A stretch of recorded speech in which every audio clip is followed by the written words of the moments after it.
Buenos días, buenas tardes, buenas noches, muy bienvenidos a nuestro Jardín del Alma y así os saludamos dependiendo del lugar donde nos están visualizando.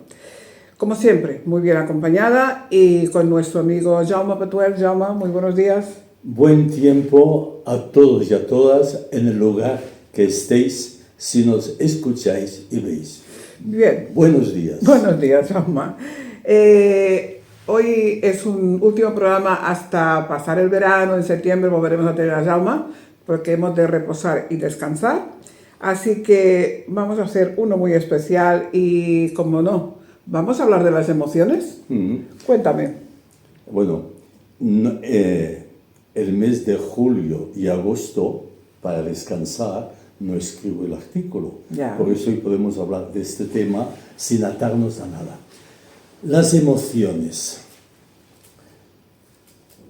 Tengo una frase muy presente del siglo IV antes de la era comuna, de Aristóteles, el gran filósofo, en que dijo una frase así. Y esta frase es la que se pone Daniel Goleman en su libro La inteligencia emocional, que después volveremos a él, como la entrada. Dice así: enfadarse no cuesta nada, pero enfadarse con la persona adecuada, en el momento adecuado, decir lo adecuado con un tono respetuoso, eso no es nada fácil. Yo creo que esta frase nos resume muy bien las emociones. Las emociones son necesarias para vivir, indispensable, porque las emociones solas no existen. Cuerpo, corazón, cabeza, es todo lo mismo, aspectos distintos, y una cosa es el cadáver, y otra que no respira, y otra es la corporalidad que respira. Es lo mismo, emociones y cuerpo es lo mismo. Son dos palabras distintas para diferenciar pedagógicamente. Una cosa es lo corporal, una cosa es lo emocional. Pero lo emocional es lo corporal y lo corporal es emocional. Sí. Lo que llamamos psicosomático. Por tanto, si yo no controlo, no regularizo mis emociones, mi cuerpo se resiente. Es correcto. Yo lo que iba a contar es que, lo que decías, somos cuerpo y emociones. Las emociones provienen de un estado corporal y el estado corporal depende de las emociones, porque cada emoción afecta a un órgano distinto del cuerpo. Por ejemplo, cuando tenemos un problema hepático, estamos representando, aparte de la parte fisiológica que puede haber, estamos representando la ira contenida. Cuando estamos con un problema emocional, muy emocional y nos afecta al riñón, ahí están nuestras penas, las aguas, las emociones más profundas están a nivel riñón. Y así cualquier órgano está afectado. Me gusta que me digas eso porque al final un libro francés de hace muchos años, Annick de Suzenel, El simbolismo del cuerpo, acaba de ser traducido al castellano.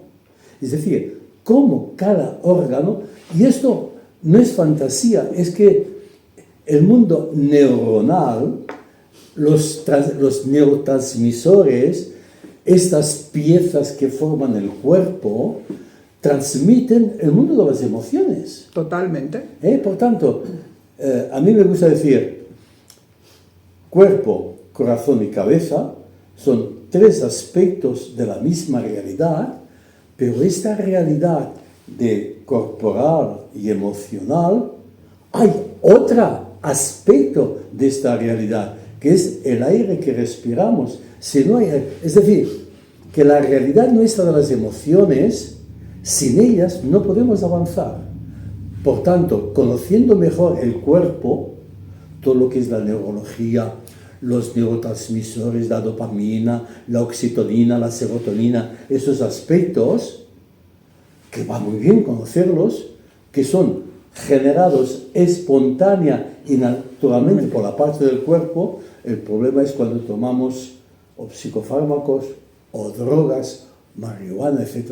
Yo me acuerdo de un paciente, hablo de hace años, que trabajamos pero no quería dejar la marihuana. Digo, si no dejas la marihuana, hemos acabado de vernos.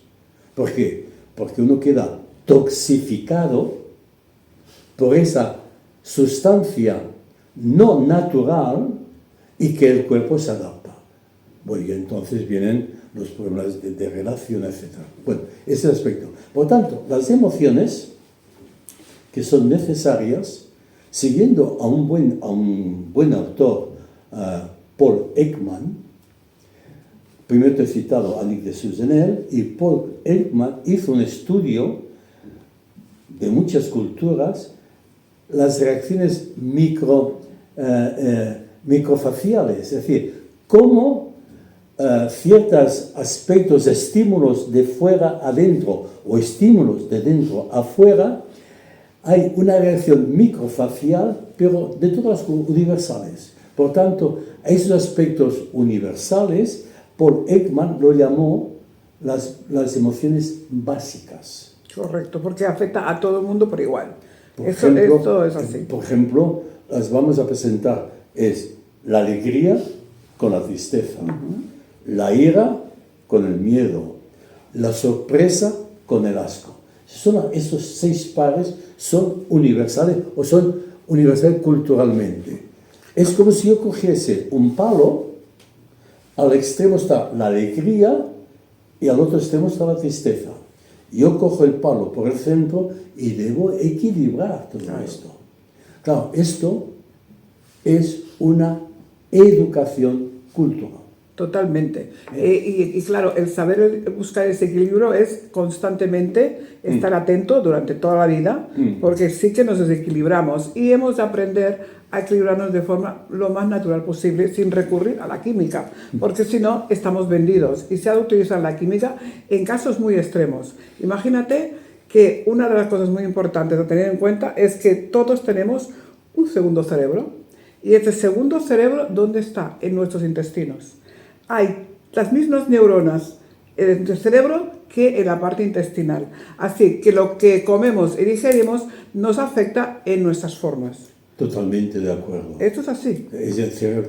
Además, es curioso, cuando hablamos del cerebro, es como si fuese una cosa sola y única y aparte. El cerebro está en todo el cuerpo, el estómago también tiene neuronas cerebrales. Yo me pregunto, fue anteayer, cogimos un paquete con mi esposa de la nevera y estaba 2 días caducado.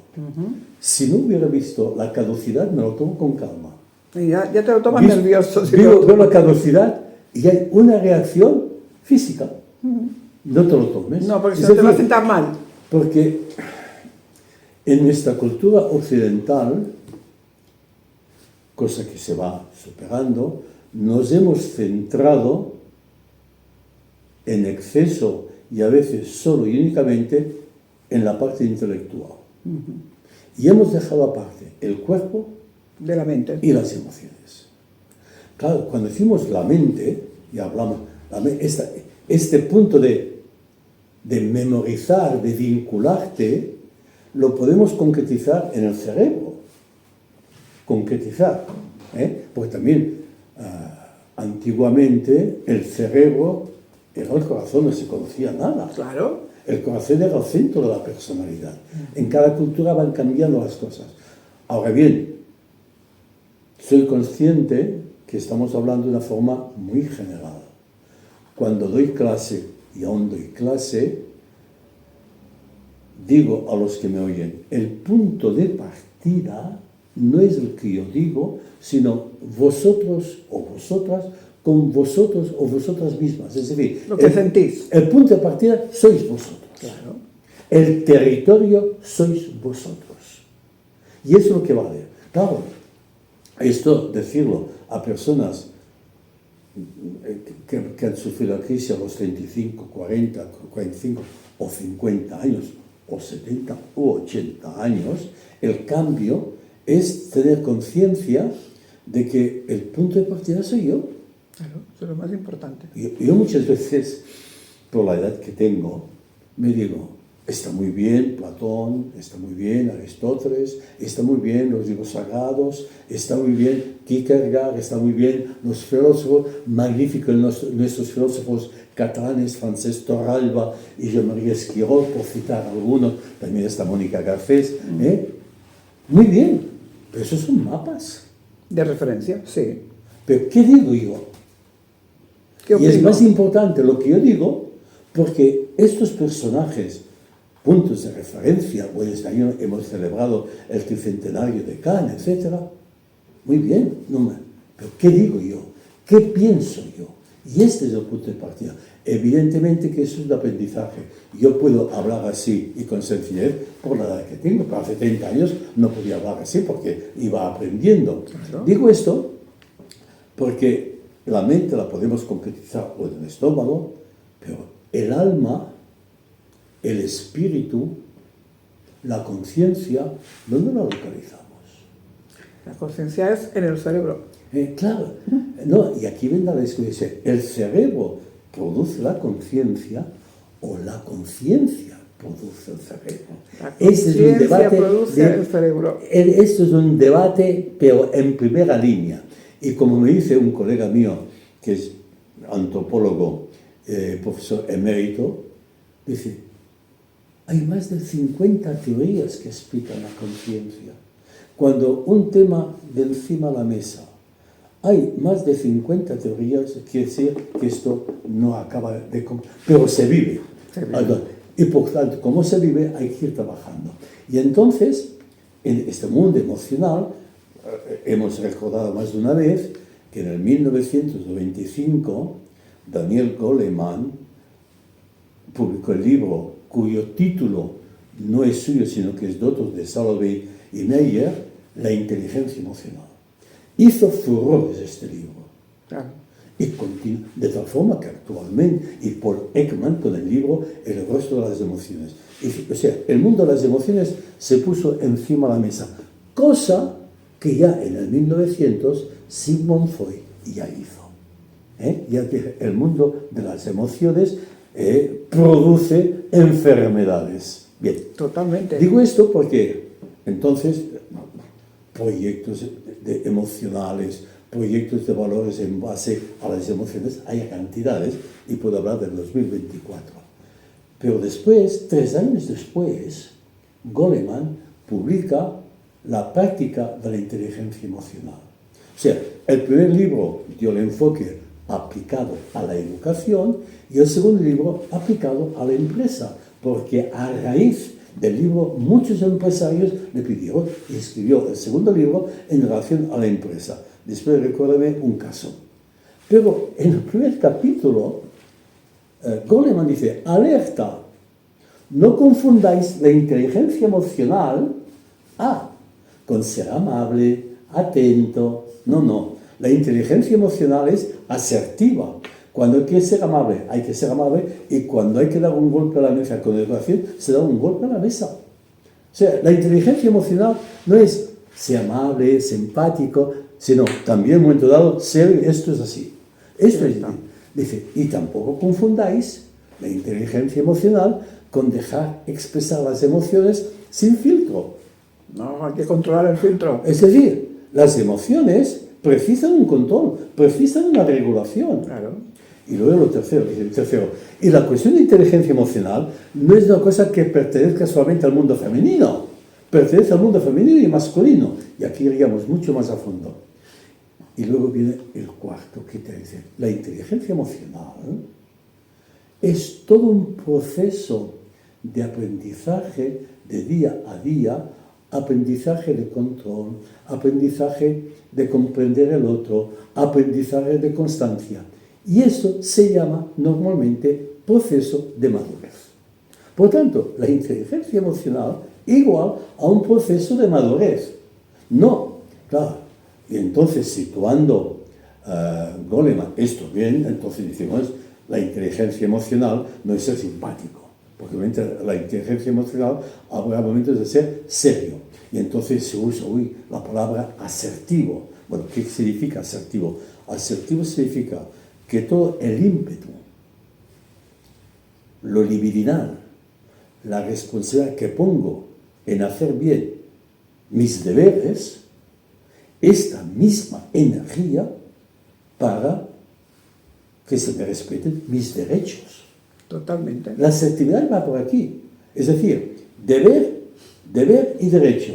La misma energía para una cosa. Porque si no nos encontramos que la sumisión o el maltrato, y entonces teniendo en cuenta lo que es la inteligencia emocional, viene, pues, hay que tomar conciencia de cómo soy yo, regularme a mí mismo, confianza conmigo mismo, constancia. O sea, es un proceso de madurez lo que debe dar la cultura. Desde luego es un proceso de madurez, pero educativo desde la niñez.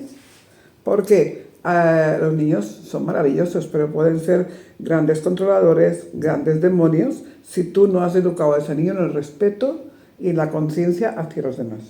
Ah, el niño qué bonito, tiene 2 añitos, qué lindo, y acaba de tirar un plato al suelo y que no pasa nada. No te preocupes, cuando tenga 10 te tira la cama por la cabeza. Totalmente. Y entonces, ¿qué hacemos? Y entonces, claro, estamos hablando en general, pero entonces hay que ver caso Por caso. Y eso es intransferible. Pero hay que ver una base para todos. Sí. Una Y entonces, claro, cuando leí este libro de Goleman, 1975, por tanto hace 30 años, justos 30 años, ha habido un cambio total.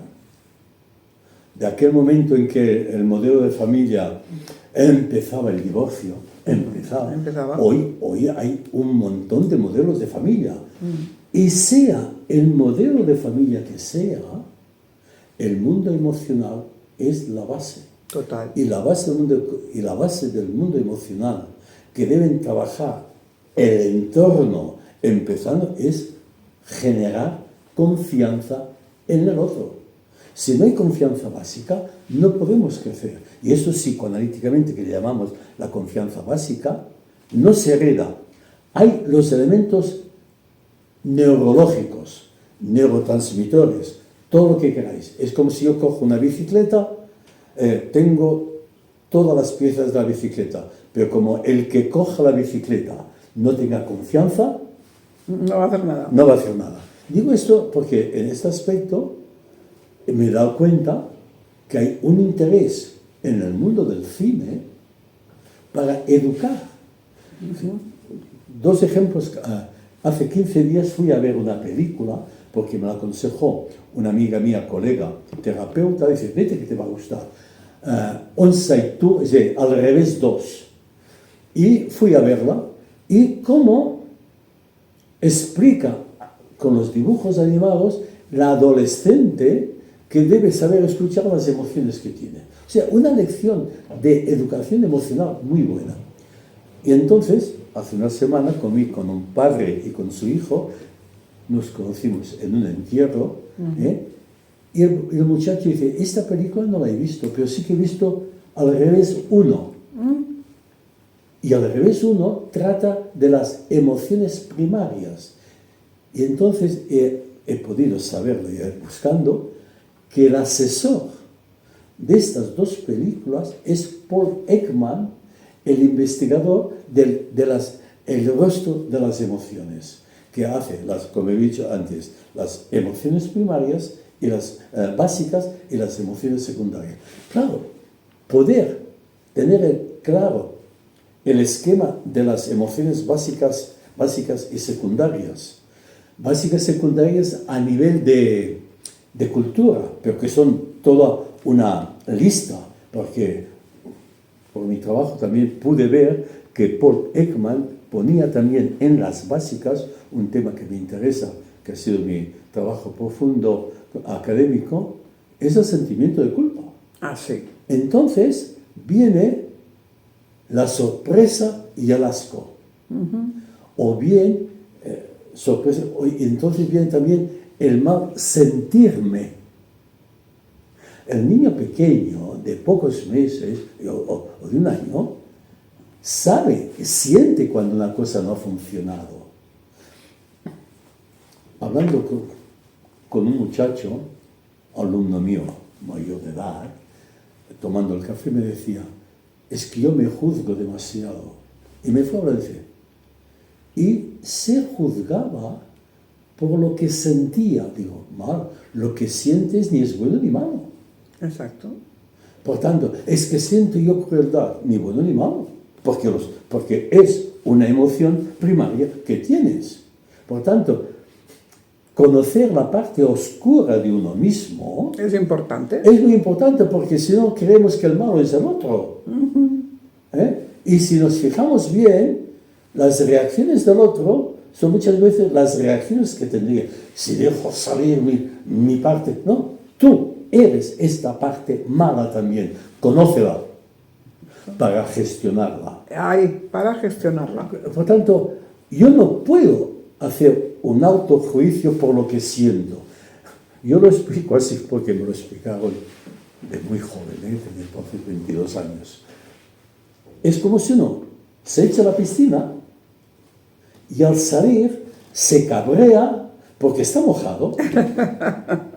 Yo tendría que salir de la piscina seco. Pero ¿dónde? Es imposible. Por tanto, sales mojado. Ahora, ¿cómo gestionas esta salida de la piscina? Es distinto. Pero no puedes decir, soy malo porque salgo mojado, porque el ideal tendría que salir seco. Esto es de locos. De locos. Pero además, fíjate una cosa.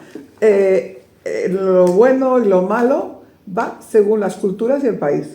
¿Por qué? Por ejemplo, nuestra cultura, ser bigames, tener 2 esposas, no está corriente. Y tú vas a otras culturas en que es lo más corriente normal.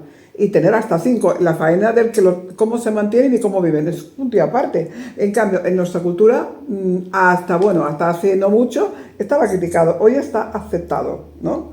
Después, también es verdad y me preocupa cómo que en este mundo actual surgen tanto las emociones a flor de piel. Estábamos tan reprimidos hace 50 años que nadie manifestaba lo que actualmente se está manifestando. Había una represión fuerte,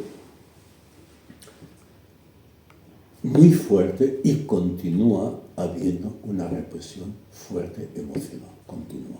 Es decir, a ver si me explico. Aunque repitamos cosas de las sesiones que tenemos, es igual. En el año 62 o 63 aprendí, era joven, tenía entonces 28 años, la educación sexual en los colegios. La postura era la siguiente: o informamos nosotros a los alumnos, ya que las familias no informan, o los muchachos se van a informar en la calle. Entonces, como educador, dije, vamos a informar nosotros. ¿Cómo lo hicimos? 7 cursos de bachillerato, o 4 y 6, y 7. Vamos a buscar un libro de formación, de educación sexual. Hablo de 1963, 64. ¿Y ya encontraste el libro? Sí, había libros buenos, pero había que buscarlos. Había que buscarlos. Y dábamos uno a primero bachillerato, a segundo bachillerato, hasta el 7º opreo. Sí, para que tuvieran información. Y había libros. Eso fue una ayuda. Con el tiempo, la calle, con el tiempo, la televisión, el cine, ha dado la información. Y hay más facilidad ahora, y ahora no digamos. Pero el hecho de que haya esa cantidad de información erótica, sea constructiva o sea negativa, aquí no me pongo, no significa que no haya represión. Porque si no hubiese represión, naturalidad, no sería necesario todo esto. Si eso es tan necesario, significa que algo en nuestra cultura está fallando. Ya voy a aterrizar un aspecto, porque lo hablaba ayer por la tarde charlando con una persona.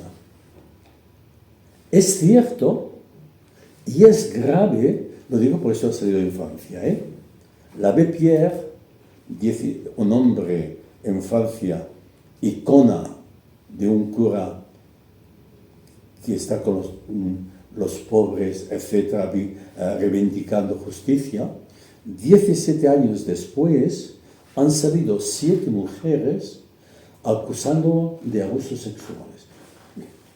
Bien, esto felicito a las mujeres porque han sido valientes y me decae un poco el abreviar.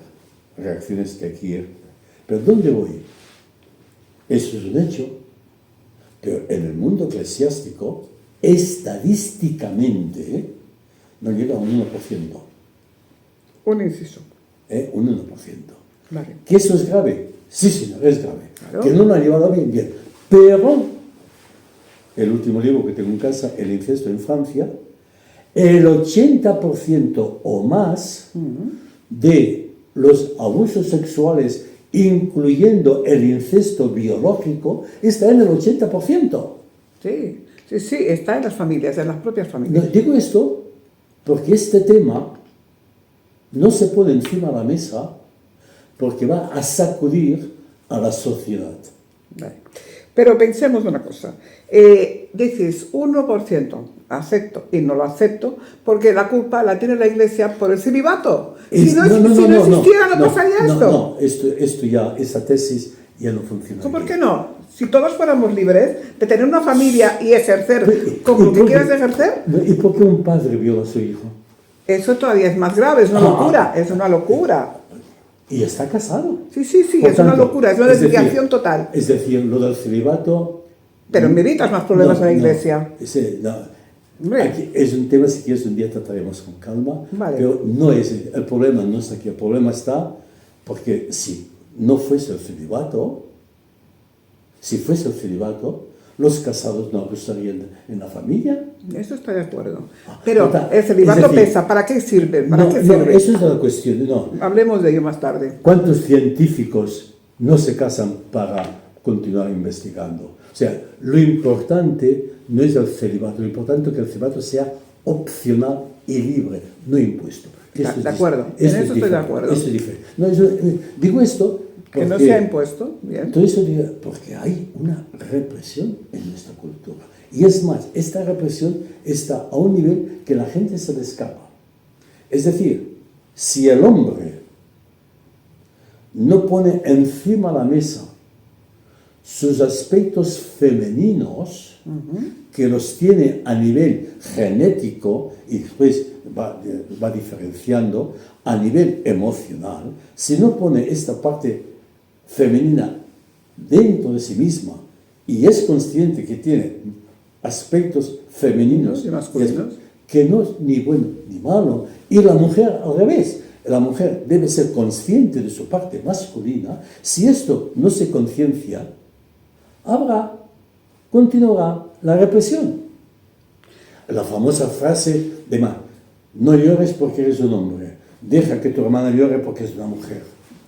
Esta es la frase más distinguida. Por tanto, el mundo emocional, por tanto, continuamos teniendo una represión. Yo cuando veo películas como estas de al revés 1, al revés 2, que educan a las emociones, hay que educar. Muy bien. Y por tanto, lo más importante para mí, junto con la confianza, siguiendo a Daniel Goleman o siguiendo a Paul Ekman de mi terreno, que es la psicología, porque el antropólogo es el gran respeto al otro. Ahora bien, yo respetaré al otro si soy capaz de respetarme a mí mismo. Correcto. Claro, entonces nos damos cuenta que la cultura de la sociedad o de los que mandan no les interesa que haya filosofía en el currículum de las enseñanzas, que la gente no piense todo ser políticamente correcto o eclesiásticamente correcto o socialmente correcto. Quien piensa distinto se los mira con mal ojo. ¿Dónde está la libertad de poder pensar libremente respetando la diferencia? Eso se está. Otra cosa, me tiene muy curiosa y siempre me pregunto, ya que ahora manifestamos tanto las emociones de un lado y de otro, ¿por qué han salido tantas diversidades de tipos de sexo? O sea, hay que partir de que somos biológicamente compuestos. Tenemos hormonas femeninas y masculinas, como estábamos hablando hace un momento, y se tienen que nivelar. Hay personas que pueden estar en nivel más hacia un lado o a otro y se manifiestan de una manera o de otra. Pero dentro de ese hombre y mujer han salido hasta gatos y chinchillas, como digo yo. Han inventado nombres raros. ¿Por qué esa forma de manifestaciones tan necesarias a la juventud? ¿Qué ha pasado? Este es otro tema, solamente diré dos aspectos. Hablando biológicamente, solo hay dos sexos. Bueno, pero yo puedo tener no, mucha testosterona y ser una mujer. No, a ver un momento. Biológicamente, sexualmente hay el macho Y la hembra. Bien. Para procrear. Correcto. Eso es biológico. Ahora, la forma de vivir esto biológico, que es la cuestión de género, como el centro, es plural. Por tanto, por estadística, siguiendo a un gran antropólogo, Ramón Nogués, profesor emérito, en el mundo del animal hay la homosexualidad. Sí. No, quiero decir, entonces viene el aspecto cultural, culturalmente, ¿cómo se siente esto? En un congreso del 2005 en Granada, una antropóloga nos dijo, hay culturas que los ancianos enseñan a masturbarse a la joven. Y otras culturas lo prohíben, se lo esconden. Por tanto, biológicamente es lo mismo, pero culturalmente es distinto. Y entonces, es que esta cultura de la represión del mundo sexual ha prohibido muchas cosas. Y en la cultura judeo-cristiana aún más, bajo pecado capital, pecados o prohibiciones, porque hay que estudiar la historia de la medicina, cómo los médicos del siglo XIX condenaban la masturbación. Sí. Por tanto, hay toda una evolución y hay que conocer la historia. Y acá entonces el mundo de las emociones tiene su historia. Totalmente. Bueno, si yo cojo el mundo griego, las emociones las proyecto en dioses diferentes. Las emociones están proyectadas Atenea, la sabiduría, Venus, el mundo erótico, Hades, la cuestión de venganza. Luego esto se pone en las pasiones capitales, orgullo, humildad, avaricia, etc. Y hoy día es ni dioses, ni pasiones, ni pecados capitales, pasiones. Y entonces, claro, ante estas pasiones hay que distinguir que no todo es psiquiatría, que no todo es psicología clínica. Es decir, hay un mundo de emociones que hay que educar, no farmacologizar. Correcto. Por ejemplo, yo pienso en una cosa muy concreta, con el Ritalin, esta anfetamina para los TDAHs, y yo me di cuenta, tengo un caso concreto delante, tengo dos casos, uno actual de una familia que yo conozco, que me lo han explicado sus padres, y otro caso de mi consulta. Hablando con la farmacéutica, dijo, hay que ser prudente, dijo, déjame el prospecto. El prospecto. Y el prospecto decía, habla de hace 4 años, porque los prospectos se renuevan cada 4 o 5 años. Antes de dar el Ritalin, dense unos 6 meses de consultar psicológicamente si hay otra salida. Pues ya es muy sincero ese Esto es el prospecto. Yo no puedo. Y entonces, ¿qué pasa con el Ritalin? El Ritalin ciertamente ayuda a concentrarse, ayuda a estar más tranquilo, pero es de una forma falsa. Claro. Y entonces, me acuerdo de un caso que lo expliqué en una columna de Tomato, por el 1923 o 30, una madre fue a ver al médico porque su hija era una hiperactiva, el término lo pongo ahora, hiperactiva. Y el médico le dijo, llévala a la clase de baile. Eso, que queme, que queme. Una gran bailarina de fama internacional. Claro. Por tanto, antes De medicar. antes de medicar, antes de hacer un trasvase genital de cambio de sexos, hay que escuchar mucho a la persona. ¿Qué quiere manifestar con ese cambio? ¿Qué busca? Porque resulta, y esto me lo han explicado, yo no lo he leído, que personas que han hecho el cambio con las hormonas ahora están arrepentidas Totalmente.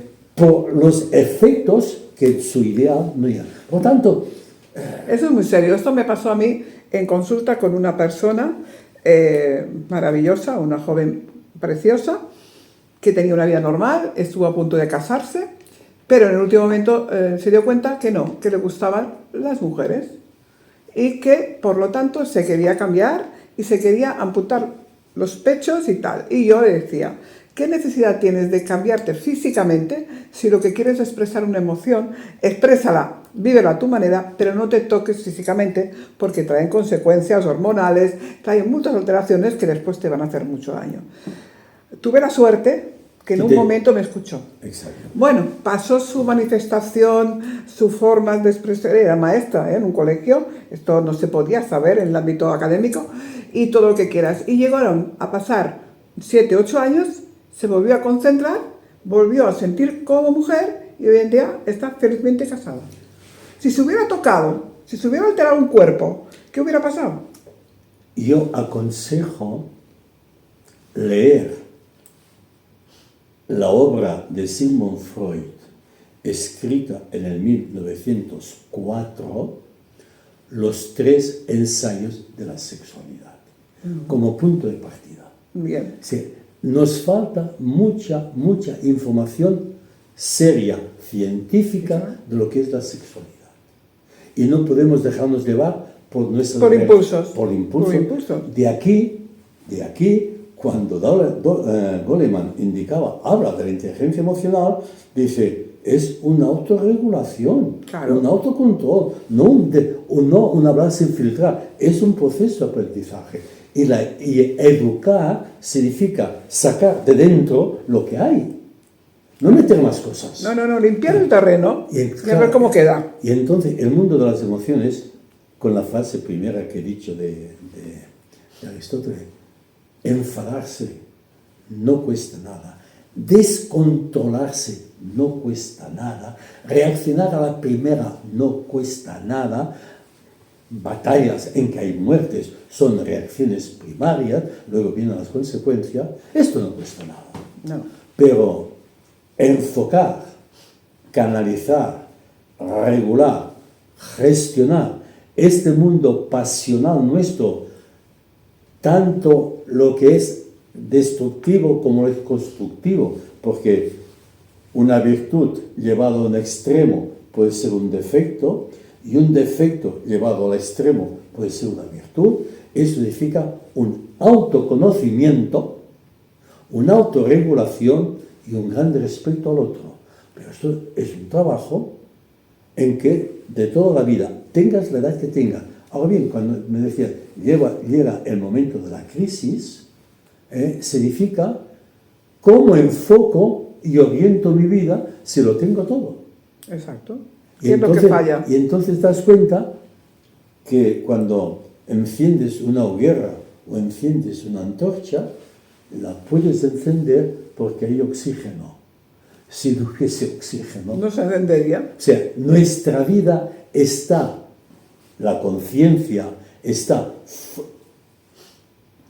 en y fuera, y somos conciencia, entonces ves las cosas de otra forma. Claro. Y el mundo emocional, yo cuando leo la palabra amor, que está muy desusada, tiene significados diferentes, el amor paterno-filial o materno-filial, el amor entre esposos, el amor entre amigos, el amor de respeto a los demás en los compañeros, es todo este respeto al otro. En el amor doy algo al otro y el respeto Lo recibo yo. lo recibo o me lo controlo yo. Es decir, pues esto es un proceso de aprendizaje madurativo. Estas cosas. Y entonces vuelvo y iremos aterrizando. Las películas ayudan, y mucho. Sí. Tienen que ser adecuadas. ¿De acuerdo? Hace 2 días vienen 2 adolescentes a casa, hacemos una entrevista para el trabajo de búsqueda, el trabajo de research, el trabajo de búsqueda. Y me hablan, a ver, ¿nos puedes explicar qué es una persona tóxica? Es un término que está muy de moda. La persona tóxica es aquella que no te respeta a ti. Exacto. ¿Ya está? Y te está alterando totalmente. Aquella persona que no te respeta físicamente, que es visible y tangible, emocionalmente porque no te deja escuchar, y tercero, que habla siempre ella y ella tiene la razón y tú cállate, esta persona tóxica No te conviene. no te conviene. No te conviene. Y eso puede pasar en la pareja. Totalmente. Entonces, ¿qué se No te hace? conviene, cámbiala.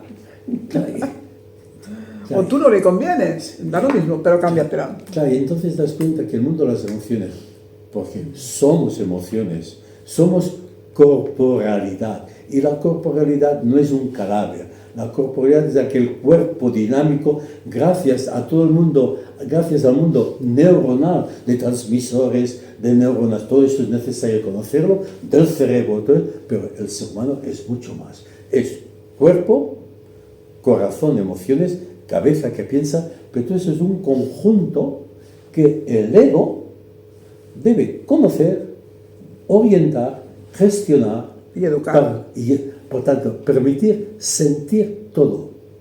Yo por ese momento a uno le daría, ayer comiendo con un colega mío que tiene también mi edad, es que cuando oigo ciertas cosas, me salta a mí el salvaje que, bueno, pero sé que tengo un salvaje. Lo conoces, ¿no? Sé que tengo un salvaje, Exacto. no niego, porque otros decían, no, yo soy buena persona, yo no tengo esos sentimientos, calma. No te has encontrado la evidencia. Exactamente. Ahí es el problema. Pero Bueno. en realidad es que cuando hablamos de educación, hablamos de emociones, educar al niño desde la temprana edad es importante, pero para educar a ese niño hay que estar educados y hay que seguir educándose como persona y como padre. Aquí hay un aspecto muy importante. En educación, en proceso madurativo, estamos mientras respiremos aquí y ahora, que expresamos la conciencia o expresamos la presencia a través de nuestra realidad, mientras tengamos esta realidad biológica, o sea, de cuerpo, corazón y cabeza, el aprendizaje no se acaba hasta el momento que dejas de respirar. Claro, pero hay gente que, por ejemplo, se convierte en padre por obra y gracia de la casualidad, pero no está preparado para ser padre ni madre, y a lo mejor la vida le quiere llevar algo muy importante a través de un hijo, por ejemplo, que tenga TDA, y tú te tienes que emplear en saber qué significa esto y cómo llevar a ese niño, y no dejarlo a la aventura de Dios y encima reaccionar en contra a las manifestaciones emocionales que, como tú no sabes y no sabes cómo apoyar, reaccionas dándole una bofetada a esta criatura. Ahí está el problema. Y la cultura del esfuerzo, no me gusta la palabra, la cultura, la disciplina, la cultura del control, la cultura actual no la facilita. Además, si yo me cojo esto, la facilidad es que lo tengo todo. Ya, pero no te deja razonar y pensar para ti. Y por tanto, la inmediatez, que es una respuesta. Yo puedo mandar aquí una foto a América, porque estoy así, Claro, el muchacho que está educando, de aquí viene adolescente, es aquel que adolece de. Me falta, o sea, todavía, te falta un camino. O sea, que no es. Y el infante es aquel niño que necesita la protección, y el adulto es aquel que en su etapa evolutiva está hecho. En su etapa, no está hecho en la próxima etapa. Todavía no. La inmediatez no ayuda a nada. No. Y entonces, ante estas cosas, estamos, yo creo, en un momento muy hermoso, Sí. de una gran creatividad, pero al mismo tiempo muy complejo, muy perverso, y entonces se precisa, desde las bases, grupos que vayan tomando conciencia de esto para ir cambiando. cambiar desde la base, porque desde Bruselas, o desde Moscú, o desde Washington, o desde Pekín, o desde Tokio, o desde la capital del Congo, no nos lo van a cambiar. No. Y bueno, nosotros aquí nos quedamos deseándonos muy buen verano, pero no por ello dejen de pensar, dejen de analizar, de escucharnos a ustedes que hagan falta para ver qué hemos contado y en lo que están ustedes de acuerdo y en lo que no, pues investigar, porque yo creo que la vida es investigación constante. Y lo que a mí me preguntan, las vacaciones, aparte de descansar, aprovecho a hacer cosas que no tengo tiempo de hacerlo en verano. Y sobre todo, no tengamos En el año. angustia ni miedo de entretenernos unos 5 o 10 minutos a indagar nuestro interior y poder respirar sin pensar en nada. Eso es una maravilla. Os lo recomendamos por la práctica. Así que hasta la próxima, os esperamos y que lo disfruten mucho y que aquí estaremos para seguir contándoos cosas que os parecen que interesan. Gracias, Rauma. Y buen tiempo, porque aquí es una cosa y América es otra. Exacto. Hasta luego.